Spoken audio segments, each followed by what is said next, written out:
Hola amigos, ¿qué tal? Bienvenidos a una emisión más de Editorialmente, este espacio universitario para platicar con nuestros profesores investigadores, autores de libros, donde plasman sus ideas y donde nos comparten sus resultados científicos y, pues, ¿qué les puedo decir? Toda esta riqueza que está generando nuestra institución a través de ellos, a través de sus trabajos. En esta ocasión recibimos al doctor Elías Gaona Rivera. Elías, ¿qué tal? Bienvenido, gracias por aceptar la invitación para venir a platicar aquí con nosotros. Elías es doctor en Economía, licenciado, maestro y doctor en Economía. ¿Nos quieres decir un poco tu historial académico, si eres tan amable? Sí, desde luego, yo estudié la licenciatura en Economía en el Politécnico, en la Escuela Superior de Economía. Después estudié la maestría también en Economía en la UAM Azcapotzalco. Y soy doctorante por la Universidad Autónoma del Estado, soy doctorante por la Universidad Autónoma de Barcelona. De Barcelona, por el Estado de Barcelona, ¿verdad? El Estado Autónomo, bueno. Sí, pero además, Elías, junto con Eduardo Rodríguez Juárez, también doctor en Economía, elaboran ustedes un libro por demás interesante, México y Brasil, cambio estructural y encadenamientos productivos. Un libro que desde el título llama la atención y que vamos a platicar de él, pero antes que eso, quisiera que nos comentaras ¿por qué economía? ¿Por qué la vocación por la economía, Elías? Bueno, es que en realidad a mí tuve la influencia, ¿no?, de mi hermano, que él estaba interesado por aspectos económicos y gracias a él estudié economía. Y bueno, ya que yo estoy inmerso en economía, pues los primeros semestres me gustó mucho, sobre todo porque llevaba una materia que era Historia del Pensamiento Económico, donde uno puede ver todas las teorías y las aportaciones de algunos teóricos y comprender un poco, ¿no?, las situaciones económicas y los pensamientos económicos y cómo se han implementado en algunos países. Claro. Entonces, esa fue la razón. Un tema por demás atrayente y que hoy compartes con alumnos del Instituto de Ciencias Económico-Administrativas de nuestra Universidad Autónoma del Estado de Hidalgo en la licenciatura en Economía, precisamente. Sí, efectivamente, estoy impartiendo clases en la licenciatura en Economía en ICEA y bueno, donde hay parte de mis investigaciones las comparto con los alumnos. Yo creo que eso es importante y de alguna manera que también ellos se vayan involucrando en las preocupaciones de sus maestros para ir aprendiendo este difícil pero atractivo gusto por la investigación científica en las ciencias sociales.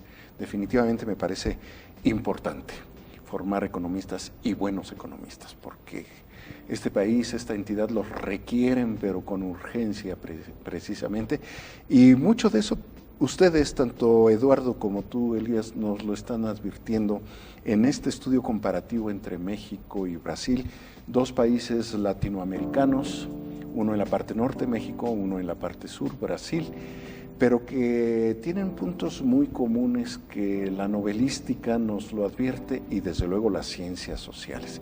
Digo la novelística porque, bueno, esta historia de 100 años de soledad, estas historias de los grandes narradores brasileños como Jorge Amado, por ejemplo, nos van contando desde la novela el crecimiento, el desarrollo, las preocupaciones sociales de estos dos países, México, Brasil, pero también son necesarios los estudios científicos como el que nos aportan. ¿Por qué México y Brasil? ¿Por qué no Argentina y Uruguay, México y Costa Rica, o México y Chile, sino México y Brasil? Es interesante y eso sustenta mucho este libro que ustedes prepararon. Sí, bueno, la razón de que escogimos Brasil fue fundamentalmente por algunas razones. Entre ellas se encuentran que pues son los dos países más grandes, hablando territorialmente, ¿no? América Latina tiene una extensión territorial aproximadamente de 20 millones de kilómetros cuadrados. Brasil tiene 8, México 2, es decir, casi es el 50% del ambos. O sea, el 50% de América Latina son ambos. Igual de la población, que son más de 500 millones, ¿no?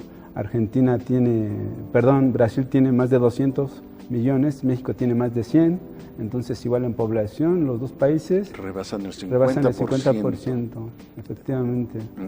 Sí, son, digamos que las razones fundamentales y sobre todo el aspecto más importante, que es el PIB, ¿no? La aportación, la producción, ¿no? Son los países que más aportan en producción de bienes y servicios en todo el continente. En todo el continente.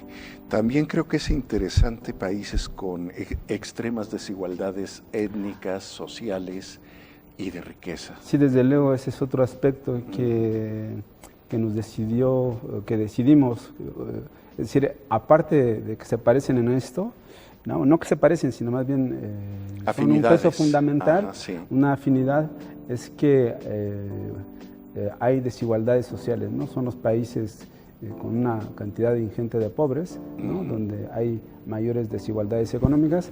Y bueno, y otra que comparten ambos, y no solamente ambos, sino todos los países que componen América Latina, es que se parecen en las etapas de crecimiento económico que han tenido. Casi todos van en el mismo camino, ¿no? Por ejemplo, la primera etapa, que se conoce como modelo primario exportador, estuvo basado su desarrollo, su crecimiento económico en la exportación de productos primarios.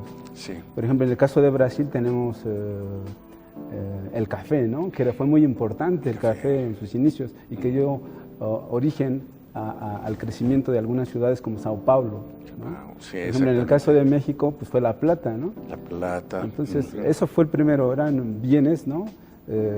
Que generaron crecimiento económico en respectivos países. Por ejemplo, en el caso de Bolivia... Por el volumen, ¿verdad? El volumen del producto. Sí, por el volumen. De hecho, a nivel internacional, por ejemplo, el café, por el volumen a nivel país y el volumen a nivel internacional. Por ejemplo, en el caso de Brasil, el café, sus exportaciones representaban más del 80%.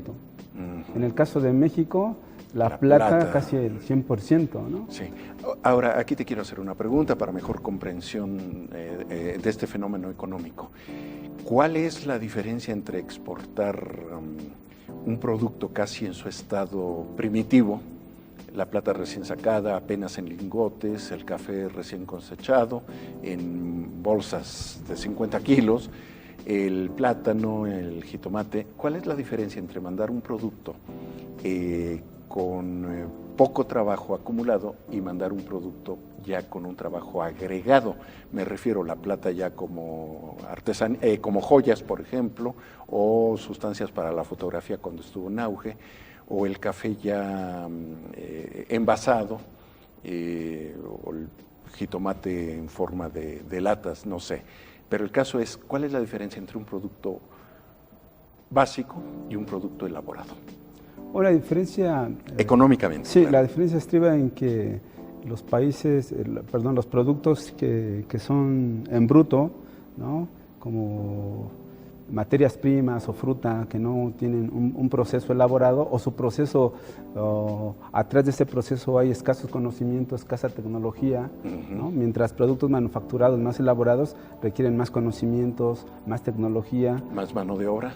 Desde luego, bueno, aquí depende de la mano de obra, porque igual la tecnología, recordemos que en la revolución industrial, de hecho, cuando se inventan algunas máquinas, hubo un movimiento, el cartismo, que los trabajadores estuvieron en contra de las máquinas, ¿no? Porque se sentían desplazados. Sí, desde luego, menos empleos.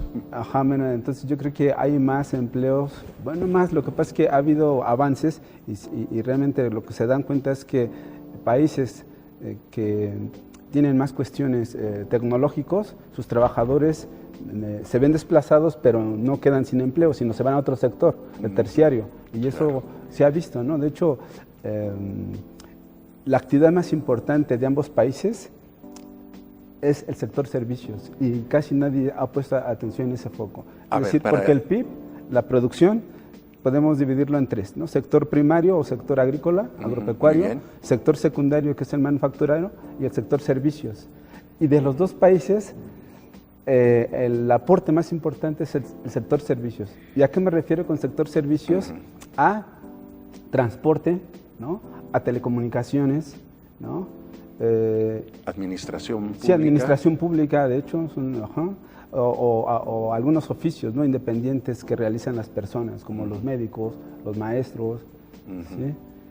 El turismo. Bueno, mira, exacto, en ambos países es muy importante. Haciendo un símil entre estos dos países del turismo, México tiene una balanza comercial mucho más favorable que Brasil, Es decir, sí. Uh-huh. Por ejemplo, por visitantes, el saldo comercial se puede ver desde dos puntos de vista. Uno es por entrada de extranjeros al país o por salida de mexicanos al extranjero. Uh-huh. Eso es para Brasil y para México.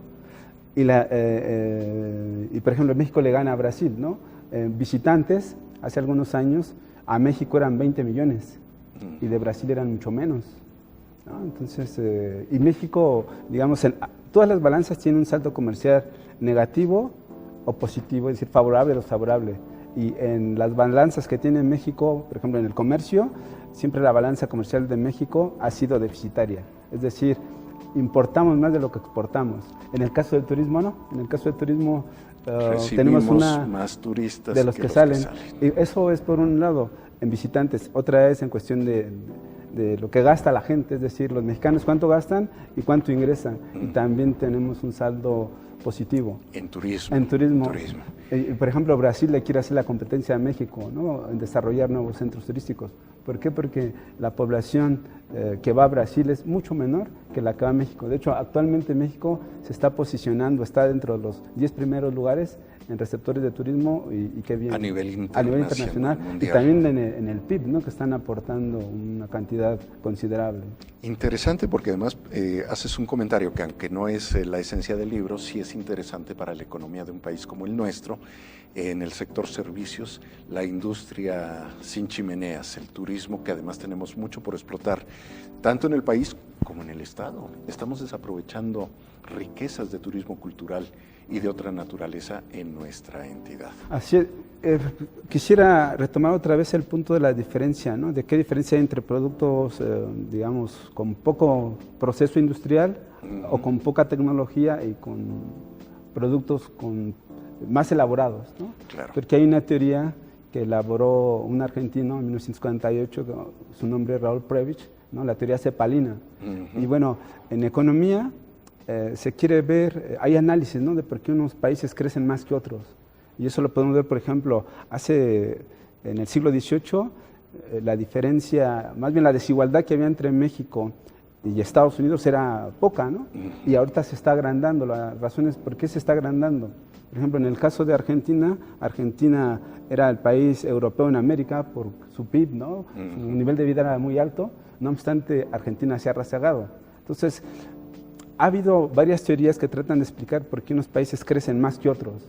Y bueno, volviendo a Raúl Prebisch, ¿no? Él realiza la teoría cepalina y él se hace esta pregunta, bueno, ¿por qué unos países crecen más que otros? ¿O por qué América Latina está rezagada y unos países están creciendo? Sí. Y efectivamente la explicación que dio fue la siguiente, es que dice, bueno, es que los países de América Latina únicamente exportan productos con poca elaboración, con poco avance tecnológico, poco procesados.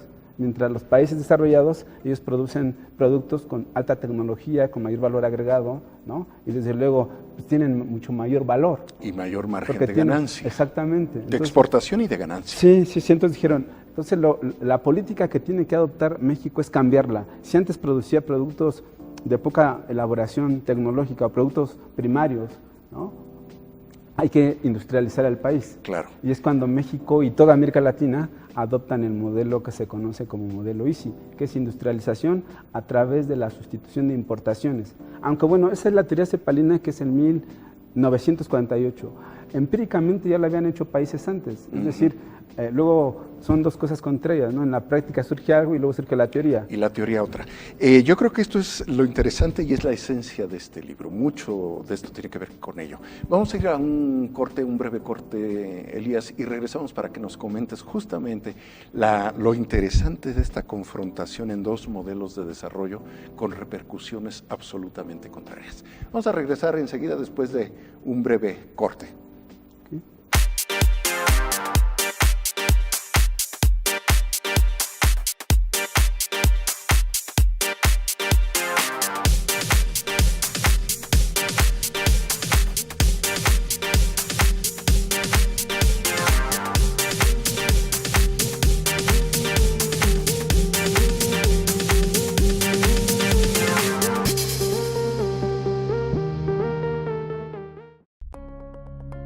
Amigos, en Editorialmente platicamos con nuestros autores sobre sus estudios, sus obras y especialmente sus libros.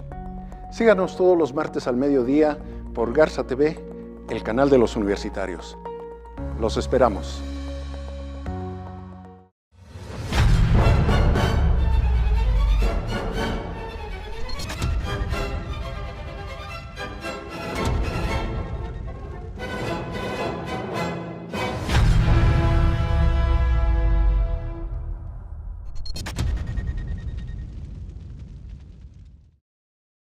La Escuela de Medicina de la UAEH, 70 años de tradición, la historia continúa.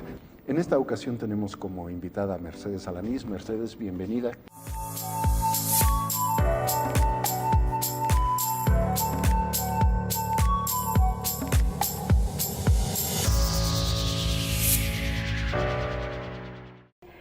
A manera de homenaje, precisamente en las solapas lo que se intentó hacer es un reconocimiento a todos aquellos.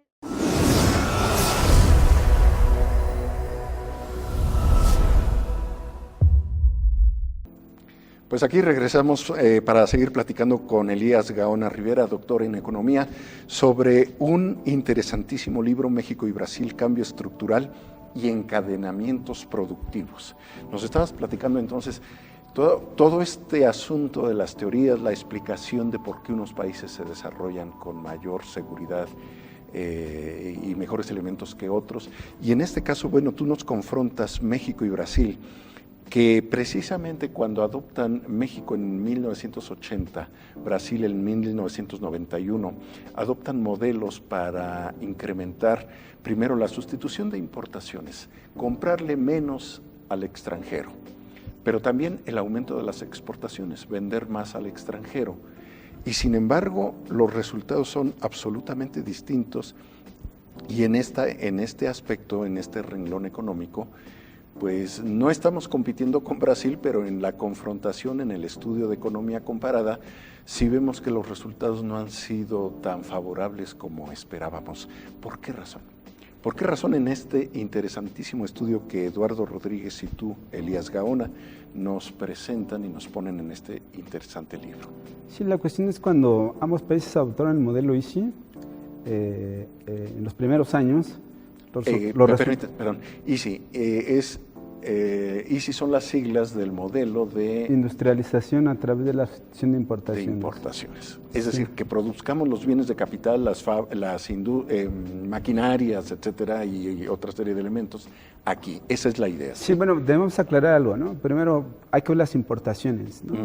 Las importaciones las podemos clasificar de tres formas, que serían importaciones de productos básicos, sí, ¿no? Importaciones de bienes intermedios e importaciones de bienes de capital. Entonces, las importaciones de bienes básicos hacen referencia fundamentalmente a alimentos procesados y a ropa, ¿no? A la industria textil. Ropa, fundamentalmente. Sí.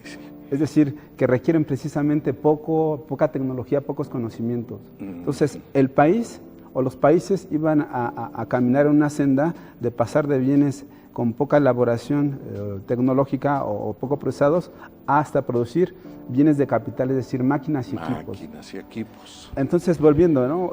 Primero iban a ser los bienes de productos primarios, alimentos, bebidas y ropa. Después iban productos de bienes intermedios, es decir, materias primas. Esas materias primas son productos con poco procesamiento, ¿no? Que no son productos acabados, que son, podrían ser un bien para otras industrias que la terminaran. Ajá, exactamente. Y finalmente los bienes de capital, que los bienes de capital son máquinas y equipos. Entonces, esa era la tendencia, ¿no? Que México fuera capaz de producir bienes de capital. Hasta la actualidad no se ha avanzado, es decir, se avanzó en la primera, se avanzó en la segunda. En la actualidad México, el mayor porcentaje de importaciones son de bienes intermedios o de materia prima y seguimos importando todavía bienes de capital. Bienes de capital, estamos invadidos y lo vemos en cualquier supermercado, efectivamente. Perdón, no bienes de capital, sino de los primarios. Sí. Y bueno, esto de que lo vemos en los mercados tiene referencia al cambio de política económica, ¿no? Porque cuando se adoptó el modelo ISI, y lo vemos en las tasas de crecimiento económico, los países, eso lo podemos ver en ambos países, en México y en Brasil, tuvieron altas tasas de crecimiento, ¿no? En México tuvo, en el modelo ISI, que cuando lo adopta en la década de los 30 hasta el 82, que es cuando dura el modelo ISI, porque en 1982 hay una crisis que se llama la crisis de la deuda externa. Sí. Y entonces, en un principio, cuando se adopta el modelo ISI, repito, las tasas de crecimiento fueron muy altas, pero fueron decayendo en ambos países, hasta que finalmente México tenía unos indicadores macroeconómicos muy inestables. ¿Qué indicadores macroeconómicos? Por ejemplo, el PIB había dejado de crecer cuando teníamos tasas de crecimiento del 9, 8%, 7%. Resulta que en el 82 hubo un crecimiento negativo. Caray. ¿No? Y eso, bueno, tuvo efectos, se debió a causas externas e internas. Por ejemplo, una causa externa, razón por la cual México dejó de crecer, es que México dependía del petróleo, ha dependido del petróleo, pero en esa época mucho más. Entonces, los precios del petróleo un año antes, en el 81, crecieron. Claro. Y en el 82 decrecieron, ¿no? El precio y además, del petróleo. Habíamos tenido primero la ilusión que López Portillo había sintetizado en aprendamos a administrar la riqueza, te acordarás, ¿no? Y después las crisis petroleras que incluyen, entre otros aspectos, como símbolo la quema por muchos meses del pozo Iztoc. O sea, y luego la baja del petróleo. Entonces esto nos está afectando a la economía en la década de los 80. Sí, ese fue un factor externo.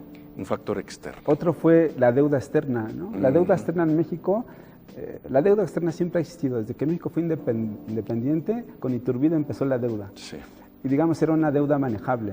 Pero en 1973, cuando llega Echeverría, efectivamente en el 73, crece la deuda externa.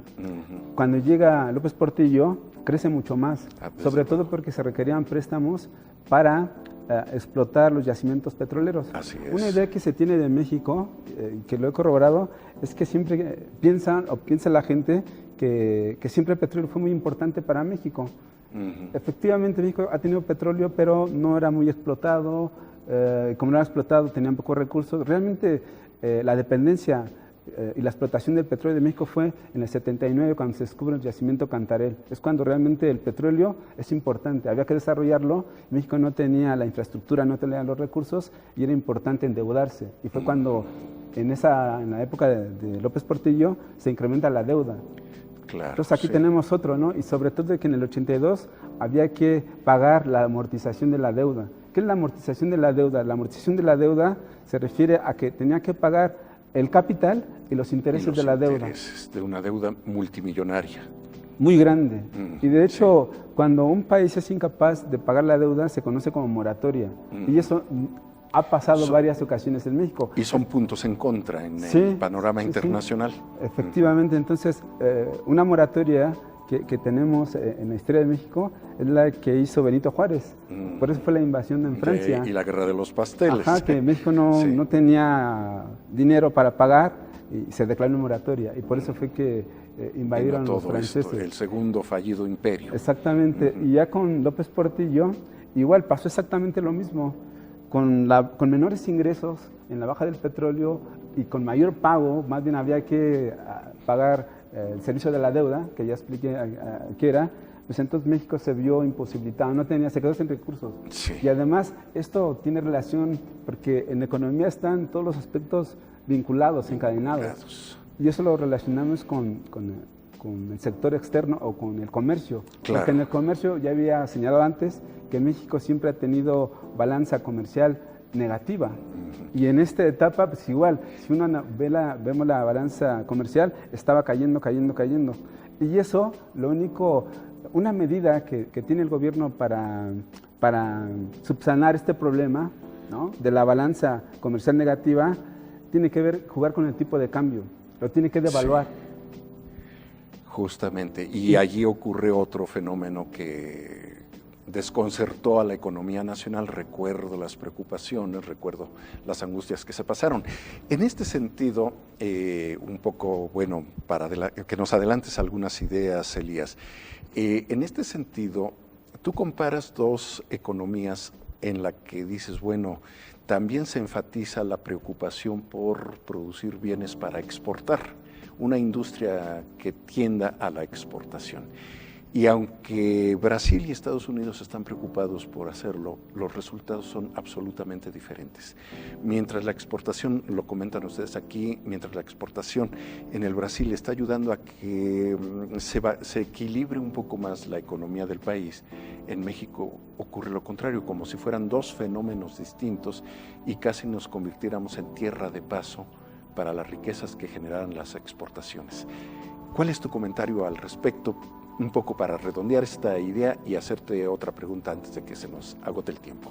Sí, así es. Retomando, decía que con el modelo ICI hubo tasas de crecimiento importantes, después cayeron, pero en este modelo el sector comercial se dejó de lado, es decir, todos los países siempre necesitan comercial.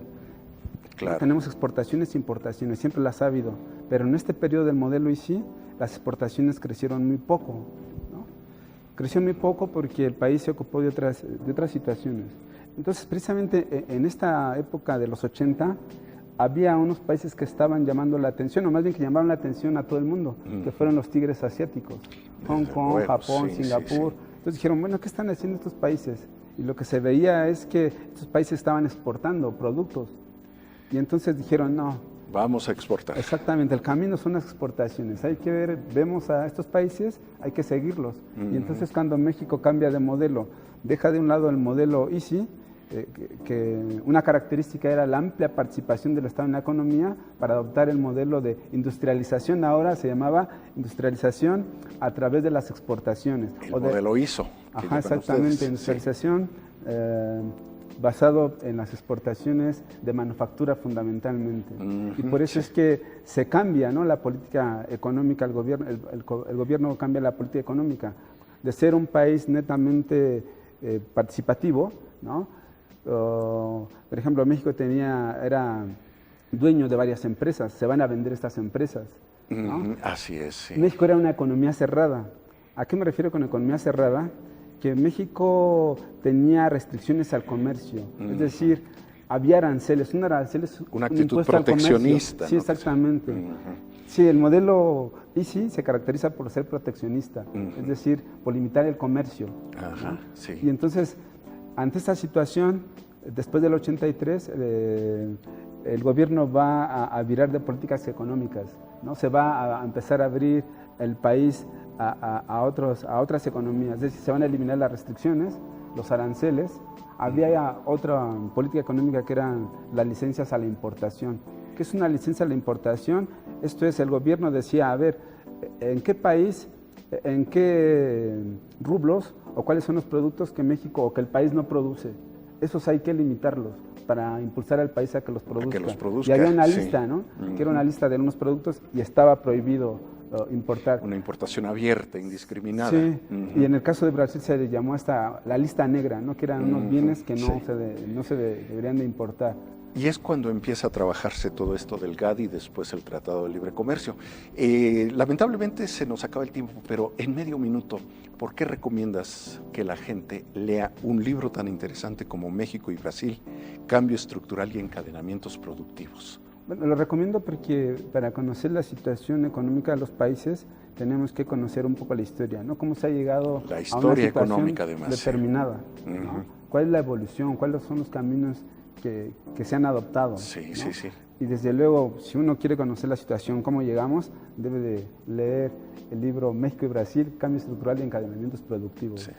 Y no nada más los estudiantes. ¿Cuánto tiempo les llevó trabajar la investigación de este libro? Bastante tiempo, más de 3 años. Más de 3 años. Pues de verdad una felicitación, Elías, y a Eduardo Rodríguez por este libro. A mí me pareció interesante lo que he hojeado y desde luego recomendable para nuestros alumnos, pero también para la gente que quiera meterse. Es un libro que se puede entender, no crean que por tratarse de economía es algo que no alcancemos, al contrario, es muy comprensible, un lenguaje generoso con el lector. Y además, bueno, pueden conseguir el libro en nuestra librería Carácter, aquí en el pabellón universitario en Ciudad del Conocimiento de nuestra universidad. Lo pueden consultar en las bibliotecas Y desde luego la recomendación es pues que escuchemos la voz experta de nuestros profesores e investigadores. Elías Gaona Rivera, te agradecemos muchísimo que hayas aceptado la invitación para venir a presentarnos este libro en este programa editorialmente, y junto con la felicitación a ti va dirigida a Eduardo Rodríguez Juárez, ambos profesores e investigadores del Instituto de Ciencias Económico-Administrativas y profesores formadores de economistas en nuestra universidad. Muchísimas gracias. Muchas gracias por la invitación. Gracias a usted por seguirnos en este programa.